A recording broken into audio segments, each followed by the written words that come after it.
Welcome back, guys. As you can see, we are back. Yes. Back for good, because the last twin test, the i30N versus the Focus ST edition, was a success. Yes, great success. Very nice. Yes. And we thought, you know what? We're going to keep going with this. Why not? And before we start, I'd like to say a big thank you to everyone that has supported the channel. By this time that we're filming today, we're over our 100 subscribers. Woo, woo, I think it's time that we just retire now and just sail off into the sunset. We've clearly peaked too soon. We've gone viral. No, we haven't really, have we? Oh yeah, we're going to get our heads through the door. So we're going to move on and discuss what we are doing today. Because as you can see behind us, we've got two very grey beasts. I've got the Mustang Mach 1, not the Mach-E, the Mach 1, the proper Mustang. Yes. And what have you got, good sir? I've got the Audi TT RS. Oh, the good old titty. Yes, good old titty. And would you like to explain to the ladies and gentlemen today, or yes, they know it's a twin test, but what are we actually doing? So we are seeing which car is the better sports car. And before you write in and complain and bash your keyboards, I know this is technically a muscle car, or one would call it a pony car, but Ford themselves call this a sports car. And if Ford say that, then that's good enough for me. So yes, we have two rather grey sports cars with some rather grey weather to go with it. Yeah, it's almost like Ford and Audi work together on our behalf to make sure these cars are both grey. And I have to say, both of them together, it makes me excited. It does, it does. So yeah, in true twin test fashion, let's get on with top trumps. Yes, it wouldn't be a twin test without top trumps, would it? Am I going to remain undefeated? I reckon I am. I'm quite abruptly confident that I'm going to win this again. Abruptly confident, that's one way of putting it. Well, we shall see, we shall see. Right, top trumps time. Oh yes, come on, and let's I do am this. very confident, as I've just said in the introduction. Well, we shall see. I am the undefeated champ. We shall see. Right. We're going to try and keep this short and sweet, but we never do. We never do. I don't know why I just said that. No, let's just crack on. Yeah, cool. So, top speed. Now, top speed is, in this country, irrelevant. A bit irrelevant, yeah. We do get it quite a bit in the comments where they say, where's the drag race? Why don't you go to Mexico? All that sort of stuff. Yeah. But it doesn't matter, because I can do 155 miles an hour in this V8 muscle car, or sports car. Sports car. Yeah. I can also do 155 miles per hour. Is that because it's German? But as an option, you can tick the right box and get 174 miles per hour. And this car doesn't have that option. Ah, okay, so it's a dead heat. Dead heat. It's a dead heat. I don't understand that. Why, if you want for a little bit more money, you can go faster, but in a country that you're not meant to go faster. Well, yeah. Anyway, that's a different topic for a different day. Okay. So now we're going to talk about brake horsepower, and yeah, I'm feeling very smart. Yeah, okay, you've got 3 more cylinders, fair enough. Right, go on then. So I've got 460 PS. Not bad, not bad. Yeah. And that's NA, guys. That's NA. No supercharger in here, unfortunately. Or turbocharger. No. I'm down a bit. I take minus 60, and you're at the TTRS. I've got 400. Bless your little cotton socks. I know. Oh. It's only enough to get by. Oh, what a shame. Well, what's next? This is where it gets even better, because now we're going to talk about torque. So it's hang on, it's 2-1 to you. Yes, mate. Top speed was a dead heat. Yeah. Sorry, what was that? 2-1 to you. We're not done yet. Calm yourself down. In the ambience. Right, torque again. Go on. 529 Newton meters. To be fair, the TT isn't too far behind, bearing in mind I've got 3 less cylinders than you. I'm at 480 Newton meters. It's not that much of a difference, is it? Okay, fine. He's trying to justify himself. Fine, please. Okay. 3-1 to you. Right, okay, what's next? Come on. 0 to 62. Ha-ha! Now, I'm not as confident because this is rear-wheel drive. And it weighs about the same as your average home. Yes, and go on. Come on. Oh. Come on. Spit it out, son. 4.4 seconds. Sorry? 4.4 seconds. Walking pace. 3.7. That is ridiculous. That is ridiculous. 3-2. I'm on the comeback. That is mental. What? And it feels rapid. Yeah. It looks rapid. Yes, it does. It looks fast just standing here. Right, come on, 3, 2, come on. Okay. What's next? Price. Yeah, you're going to stop dancing now, boy. Price. Right now, mine, before you put options on it, and realistically there is only 2 or 3 options available for this in good old Ford fashion, this starts at 59,000, just shy of it, £59,000. Okay, all right, fine. Yours is cheaper, but not by much. I'm around £60,000. So yeah, so that's 4-2 for a hairdresser's car. Oh, shut up, hairdresser's car. Jesus Christ. Well, if it's the hairdresser's car, then this is just a relic, really, isn't it? this is. Don't lean on it. It's an antique. Yeah, be careful with it. It's fragile. It's delicate. Yeah. Right. So what's that? That's 4-2, isn't it? Yeah, 4-2. Yeah. All right, okay. Fuel economy again. This is going to be a bit of a.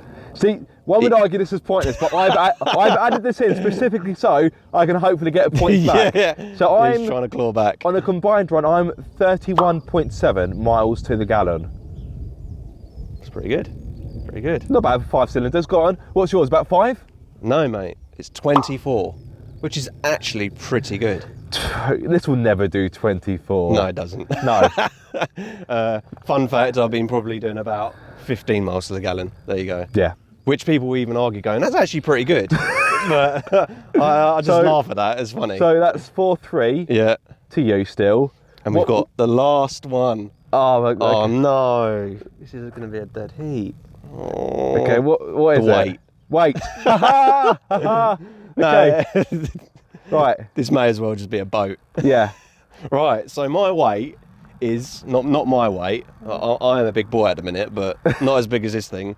The weight of this car is 1,736 kilograms. Oh, blimey. What a beast. No wonder it's got such a big engine. It needs that power just to lug its own weight about. I'm quite intimidated standing here with the length of this bonnet. It is very huge, long, isn't it? You could lay down. The on length of the bonnet is the size of that car.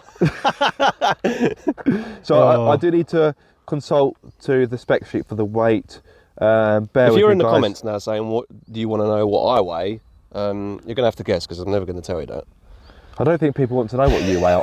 You'd be surprised, mate. You're YouTube is a mysterious You're my best place. friend, and I don't care what you weigh. So I'm 1,475 kilograms. That's pretty good considering it's got a 5-point here. And it's got all-wheel drive. Got all-wheel drive. That's crazy. So that's 4 all. So we need some kind of decider. We can't just. We fight to the death.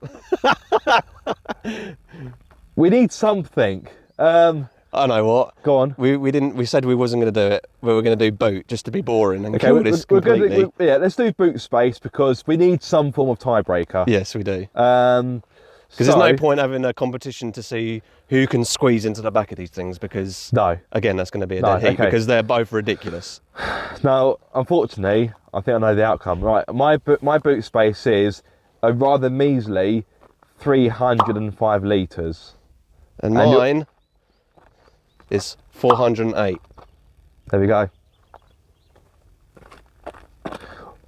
Although actually, boot space is. We can't end on boot space, so let's scrap that.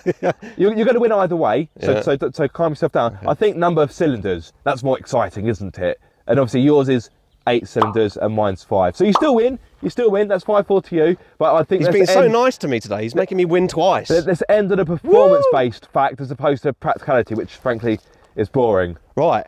Now we're going to do a rev off. Yes. But when we do the rev off, afterwards we're going to jump straight in, and I'm going to give you an ultimatum.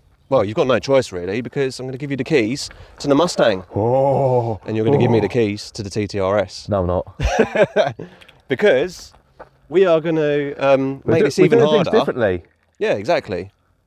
It's a nice key. It is a nice key. This isn't quite as nice, if I'm going to be honest. So yeah, we're going to switch cars, do a switcheroo, and we're going to make this twin test even harder for ourselves because I really do like this Mustang.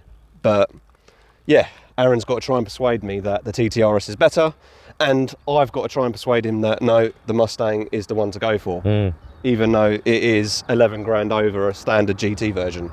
There's a lot of money. Ridiculous, isn't it? Yeah. But yeah, rev off time, and then we're going to go and have some fun. Yes.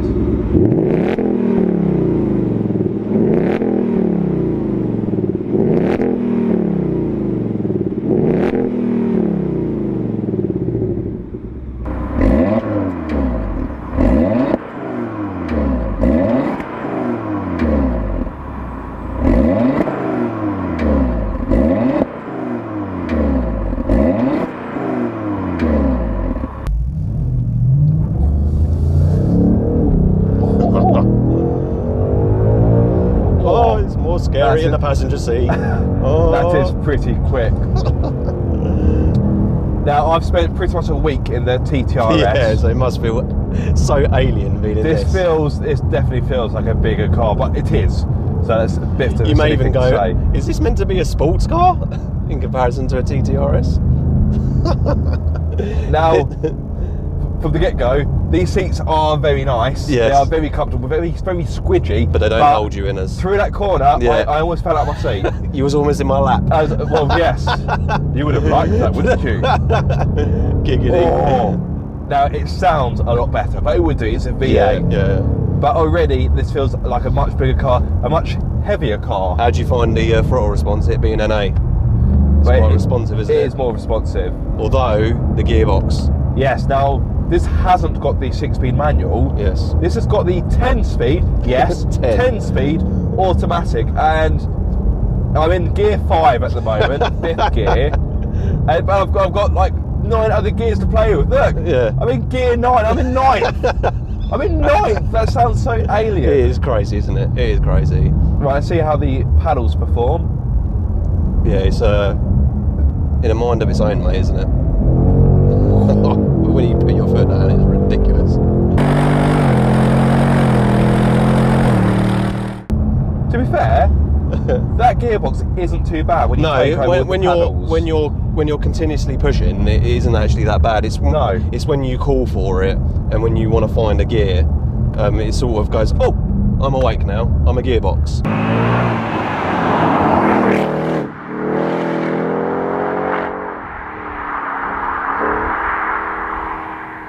For context, I do have the car in Sport Plus and the Yes. gearbox in Sport as well, so Yeah. everything is at its most responsive. And interestingly, it's on. got like an individual setting, so you can choose what you want. So you can have sport steering, or you can have comfort steering, but then you can have your exhaust in the sport. And I've actually got a My Mode, which is basically got everything to the max. Yeah. Which you're not in, but to be fair, it isn't miles different to what you're in now. The digital speedo is really nice as well. It really helps to give a modern edge Yeah, so on a. So I've actually set it to default like that, but you can have other options. Yeah. But yeah, it's nice, isn't it? It gives a modern twist to a classic design, shall we say. Yes. Now, I like the steering. The steering has got a really nice weight to it. It feels really chunky, really meaty, really manly. Yeah, it's nice, mate. They're just operating the steering wheel. I'm pretty sure I've just grown an extra testicle. One thing, however, which you've played with already. Excuse me? Is the toggles. Now, you'd think that with these toggles you could go up and down, but you can't. You can only go up, and it's very annoying. So try to go down. See? Don't Oh work. yeah. And what's more That's annoying very about that silly. is that if you miss your driving mode. Oh wow! Yeah, I know. See what I mean? I hit the paddle and then I thought I was going to wave at one of the pistons there. yeah. The valves are just starting to the bonnet.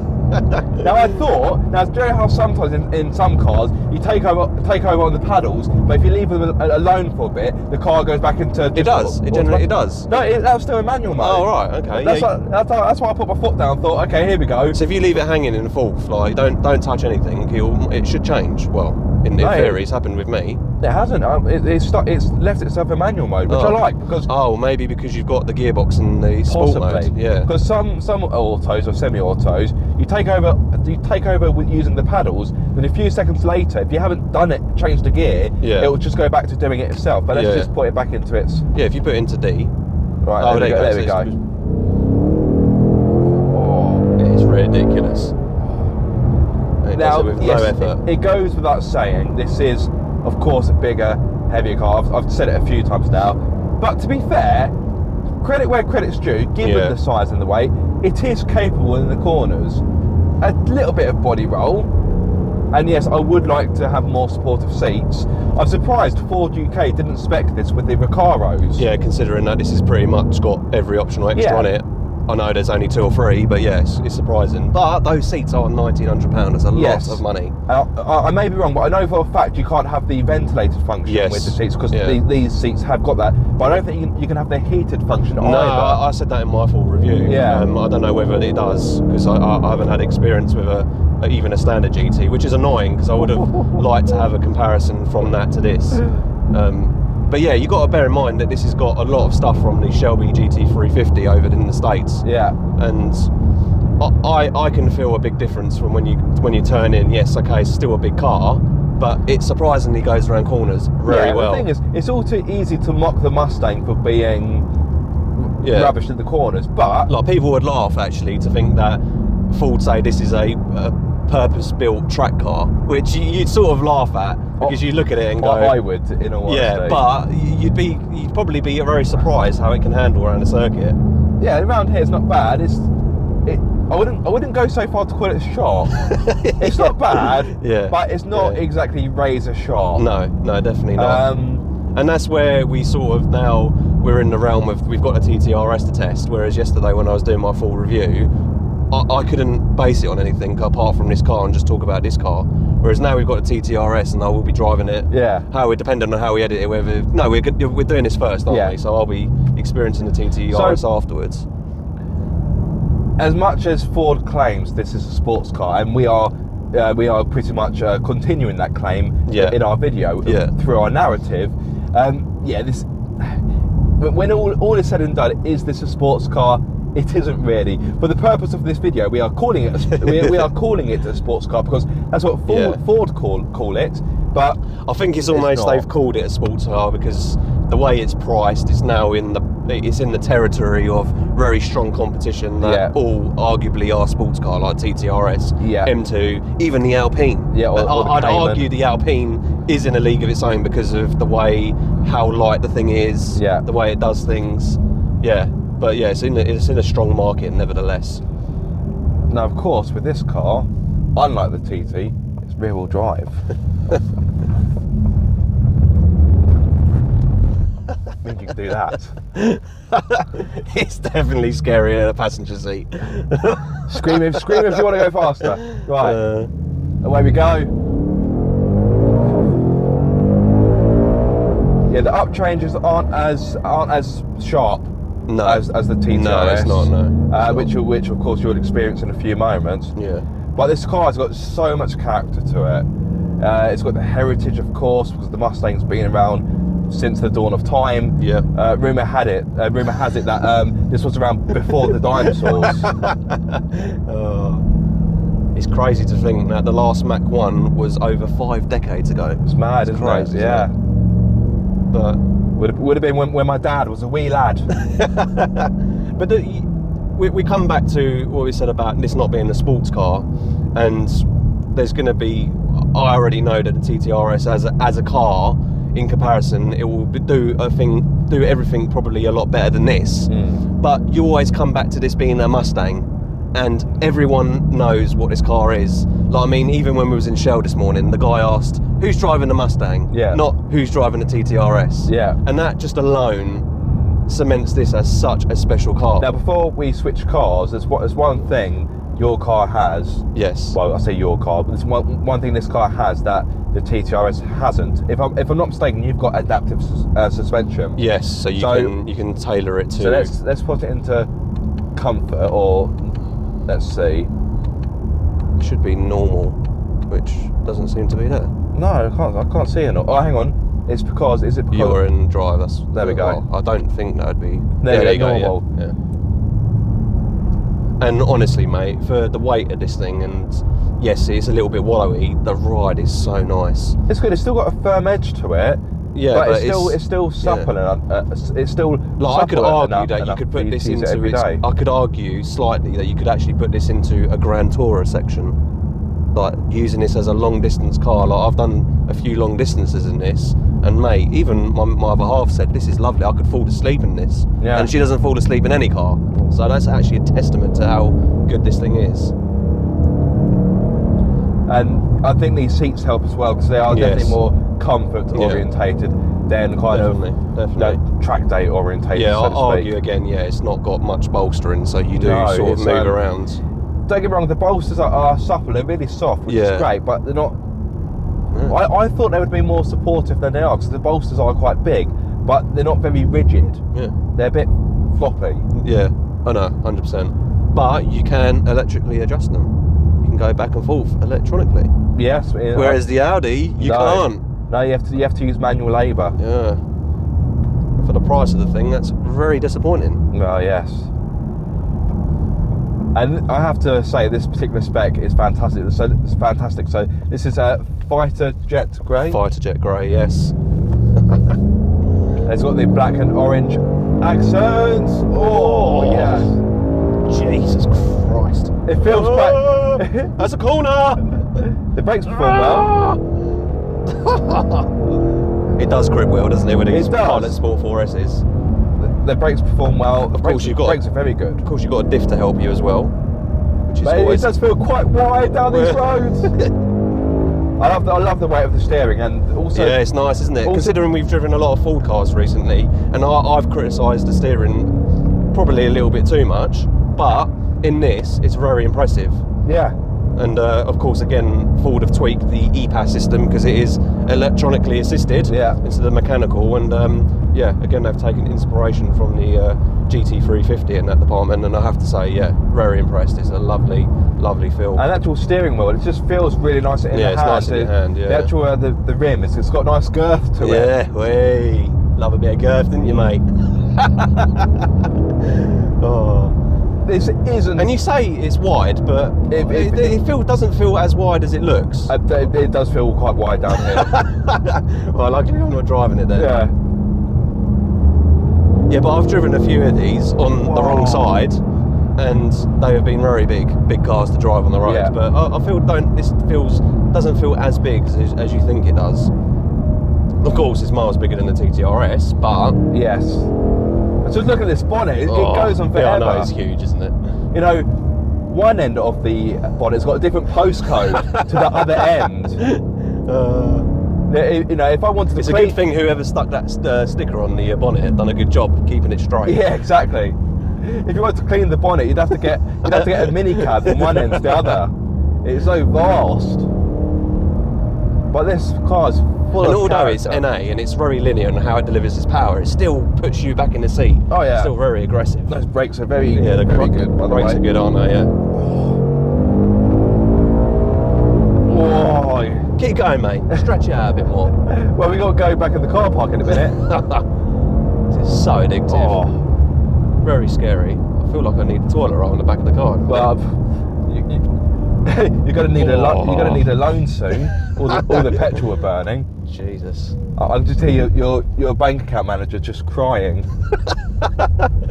or maybe they'd be happy because you're spending more money. I don't know. Oh yes, that is a serious bit of kit. But I wouldn't have the auto. No. To be fair, you need the manual. The 10-speed auto isn't quite as cumbersome as the one in the Ranger Raptor. Yeah, so, obviously they tweaked the software. Exactly, they would have played about the software, made it more responsive. But I just think, of course, it broadens the appeal of the Mustang, because for those that prefer autos or can only drive autos, they've got the experience to do that. Yeah. But I wouldn't have this car with the auto. No. I think a car like this, it needs to be a manual. Yeah, and for me, living with it, I think it's sort of taken that Mustang experience away from it as such. It hasn't completely killed it, but it has spoiled it in some sense.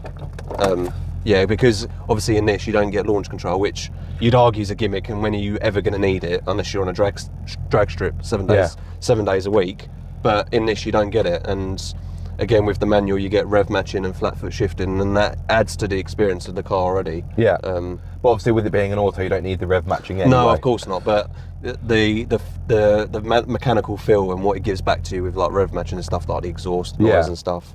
Yeah, it does add to it. Yeah, the 10-speed auto is better than what I was expecting. But I still wouldn't have it. I won't take it away from the car, but I just wouldn't have one. Yeah. Yeah, and everyone would say that. I don't think, if anyone was to spec this, they're probably doing it because they madly use it on a day-to-day basis. so they want sort of that comfort level to it. Yeah. And I'd agree, it's a good way of thinking about it. But if you're using it as a weekend car going out on a Sunday, I'd argue that, yeah, get a manual, you enjoy it more. Yeah, exactly. But yeah, mate, an absolute awesome bit of kit, isn't it? Yeah, it is. You've been a very lucky boy to have this for a week or so.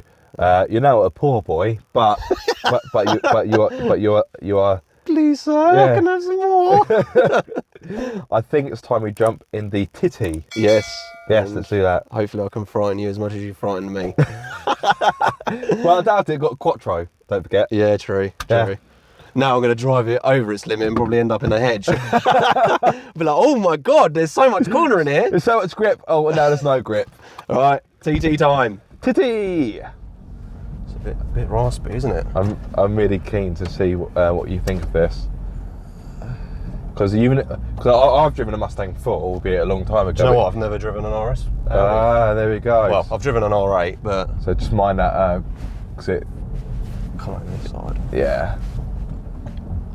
There you go. So that's the ticket. I was going to say, because this is on the low side, isn't it? Yeah. Right. To be fair, You're good. First of all, it feels like I'm sitting on the floor in this thing.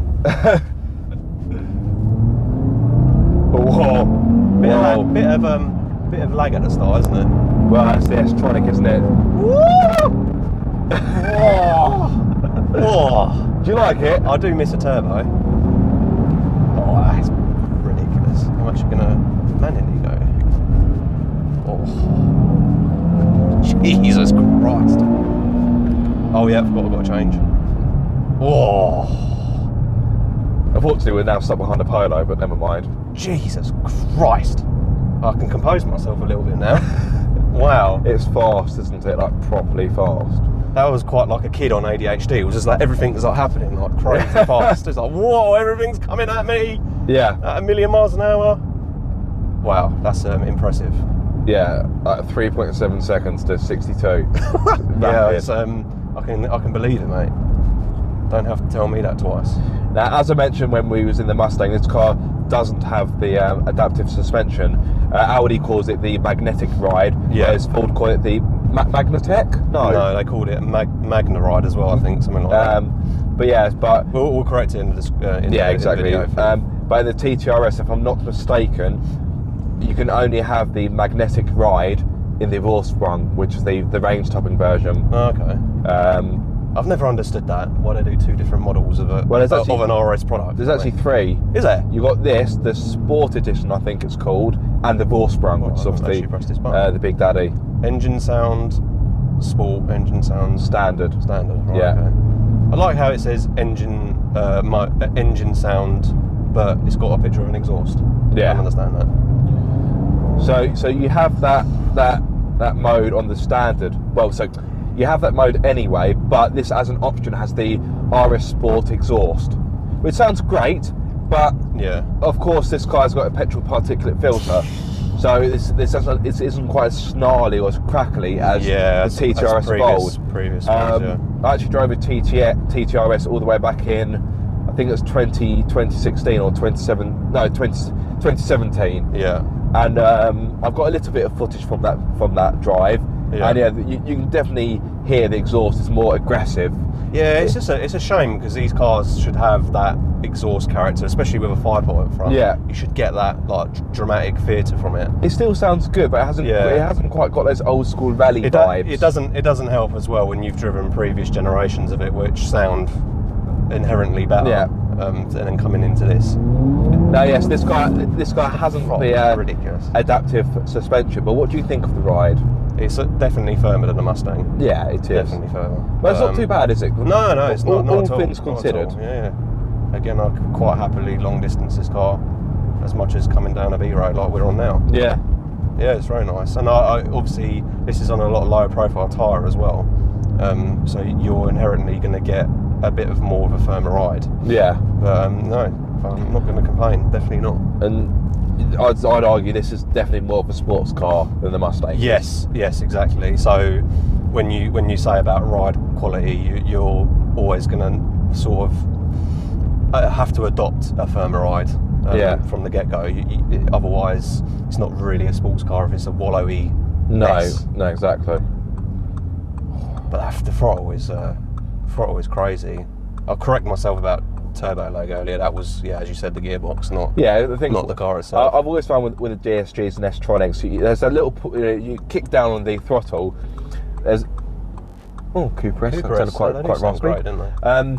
But you do need to wait a few months for the not DCT, like DSG. Well, it is a DCT of sort, but anyway, you have to wait for it to wake up a little bit. Once it's on song, it's rapid. Such a good transmission. Now, unlike the Mustang, you can only have it with the 7-speed S-Tronic. Yeah, you can't have a manual. But in this application with this power and how it goes, I don't think a manual would work really with this car. I think you just have too much going on already. How quickly this thing gets going. It's ridiculous. It's so fast. And this is, of course, a much lighter car as well. Yeah, it definitely feels lighter, and it definitely feels it can go around corners a lot better as well. But that's not taking anything away from the Mustang. No. It's impressive in its own merit how big the thing is, but how capable it can still get around corners. There's no more stereotypes of Mustangs going around corners. No. One thing I will say is that I'm in dynamic at the minute, and the steering is sort of, it doesn't lack feel, but there's definitely a big noticeable difference compared to the Mustang. The Mustang feels more meaty in comparison. I'd say the Mustang's definitely got heavier steering. Yeah, like I'm sort of like second guessing like corner input. I'm sort of taking a second. But I would argue that's more responsive, whereas in the Mustang it just feels a bit lazy. Yeah, you feel the steering suited more to the car. It's more agile through it. But I'm sort of trying to guess the input I need before that. But no, nevertheless, it's lovely, mate. But yeah, just this cockpit, it just feels like you're in control, I'd say that this definitely feels like a more driver-focused cabin. Yeah, and you're in the car as opposed to on the car. Yeah. How like the driving position is. Don't get me wrong, with the Mustang, you still sat quite low, but you definitely sit lower in this. I think it more so helps with these seats. These seats are fantastic, and they do hold you in place better. Yeah. Shame they're not electronically adjusted like the Mustang, though. No. Considering the price of this thing, this gearbox is definitely a lot better than the Mustang. Oh yeah. There's no. And you're not spoilt for choice either. Oh yes, come on. Oh yes. Oh, the changes, silky smooth. You don't even feel the changes. Oh.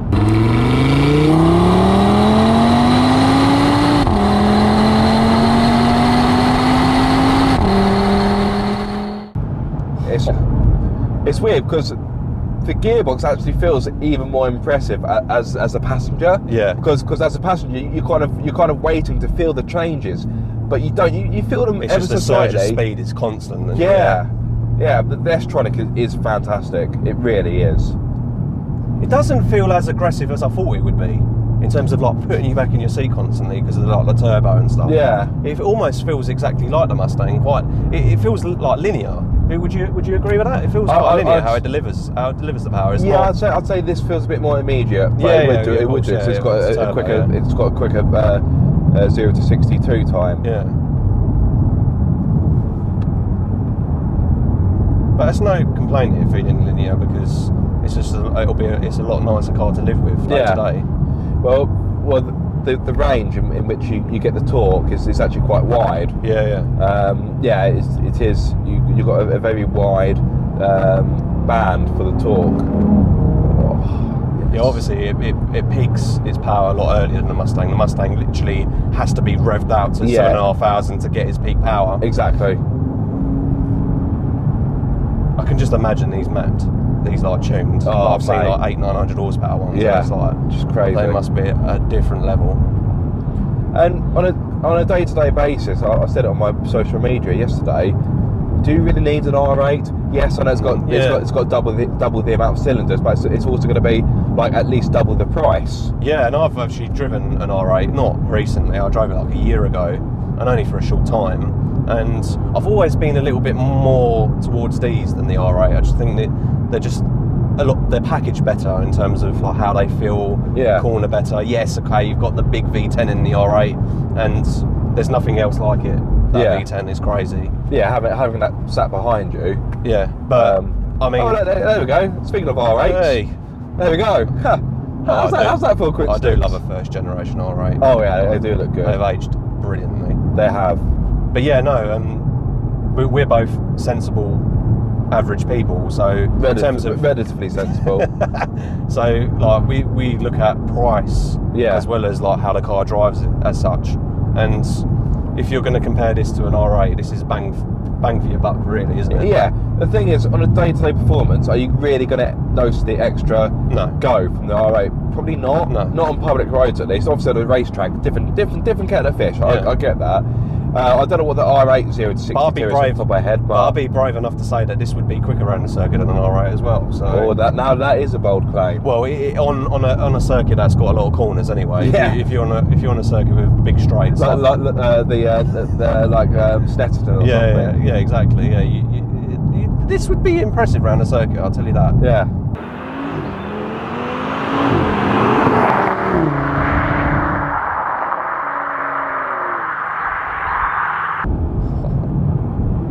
Whenever you need it, it just does it with no effort at all. Now, of course, we have Chris in the driver's seat, and he is a tyre connoisseur. Yes. And I'm surprised you haven't mentioned it yet. I know you haven't been able to push in the corners that much because of traffic, but the tyres. Yeah, I haven't really got a complaint as such. I know they've got. Is it Bridgestone Torrenzas? Is it? Bridgestone Potenzas, yeah. I think they're an average tyre. Yeah, they do the job well. Yeah, they're good enough, but I'd be curious to see what this would be like with a set of Michelins on. Yeah, or a set of Goodyears. Yeah, I'd definitely say it'd be a lot better, but I think you only really notice the tyres when you really push in the car. Yeah. Oh yes.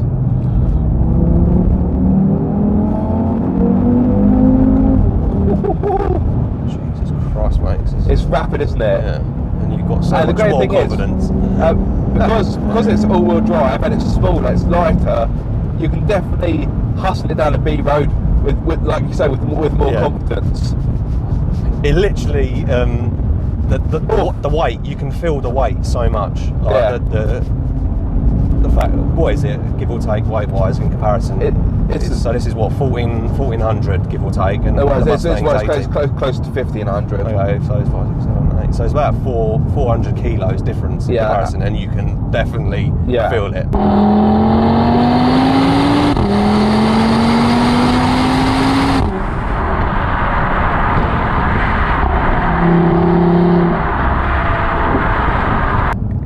You wouldn't even need to be told the weight difference to notice it.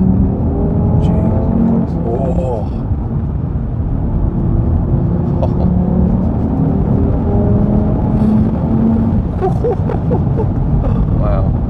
Yeah, I really do miss the soundtrack. It could do with a bit more theatre inside. Yeah, agreed. Goddamn particulate filters. But it's still got more character than the TTS I drove a few years ago. I just found the TTS was very good, very composed, very calculated, efficient, but it had no character to it. Whereas this, because it's got the 5-pot, it has transformed the car. Yeah, definitely. Not as much character as the Mustang, of course. And although you've got the big 5-pot lump in front, you don't really feel it into corners. Whoa!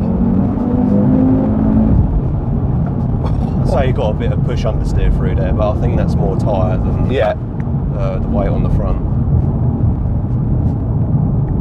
Oh, mate. Oh, do we have to end?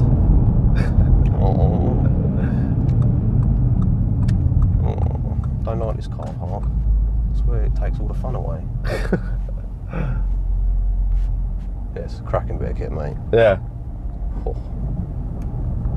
But you just look at that. Well, that is a good looking car. As I said to you off camera, like if we just had this for the day and we were just playing around with just a TT RS, nothing else, you'd think, oh yeah, the TT RS looks really good. Yeah. But then when you've got it next to the Mach 1, it sort of looks a little bit bland. Yeah. It's quite weird to say that when you're in a TT RS, but yeah, just look at it. It's proportioned so well. Like, everywhere you look, it's like, oh, that is a good looking slab of metal right there. I love that slab of metal. Oh.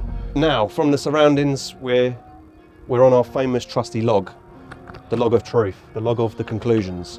And yeah, it's now time to, unfortunately, end today's video. But before we do, we need to answer the question that we gave ourselves at the start of this video. Yeah.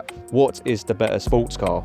Now, I think we can both come to the same conclusion that the Mustang isn't a sports car. No, even though Ford says it is, it isn't really. It's in a league of its own almost. Yeah, for the sake of this video, we're calling it a sports car, particularly as Ford do. But when all is said and done, it's not really. It has won the top trumps. Yes, it has. Undefeated. But for what a sports car is or should be, the TT RS has to be the winner. It's smaller, it's lighter, it's more agile, it's better through the corners, which is obviously a big part of being a sports car.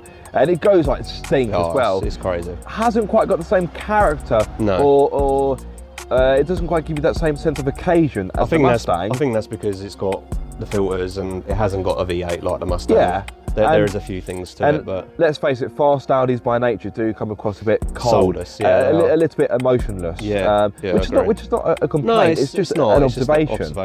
The Mustang, it's the bigger head turner.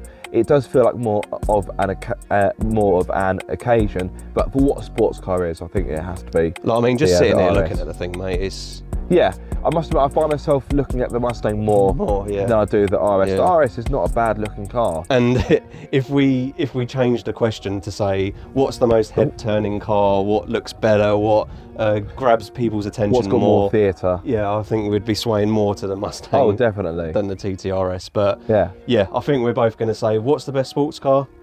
I think it's going to have to be the TT RS. But what would you guys have and why? We'd love to hear your thoughts in the comments section. So please do give us your thoughts. If you haven't done so, please subscribe and like the video because it will help the channel grow. And the more we grow, the more videos like this we can bring you. So it really is in your best interest. So like, comment, subscribe, you know you want to. Before you bias people that either own a Mustang or a TT RS, comment, keep it sensible. Yes. Because we're reviewing on our honest opinion, our opinions. Yeah. And it just happens to be that we both agree with each other. We don't always agree with each other. No, we don't. But most of the time we do. And when we do, we're taking it from a very unbiased perspective. Yeah. Cars that we don't own these cars, unfortunately we don't. No, and the thing is, sorry to cut across you, Chris, but we both love fast Fords. Yes. Yeah, interestingly, we chose the i30N over the HST, and now we've chosen the RS over the Ford. So that's proof we're not biased, because we could quite easily both go for the Ford because we love fast Fords. But no, we do need to be as level-headed and as honest as possible. Yes, and I think we could sit here all day asking questions and giving ourselves like 3 or 4 questions to ask. That would probably make our life a lot harder. But the one question that we've given ourselves today is, what's the better sports car? Yeah. And I don't personally. Again, my opinion, there's no argument to it. It has to be the TT RS. And it's a shame because if this was priced probably a little bit cheaper, there's probably a bit more of an argument to go, you know what, as value for money, you'd have probably the Mustang over the TT RS. But because they're almost the same, yes, okay, you could pepper this TT with more options, but on paper, before options, they are pretty much neck and neck. So, yeah, there's no arguments. TT RS, a very impressive car.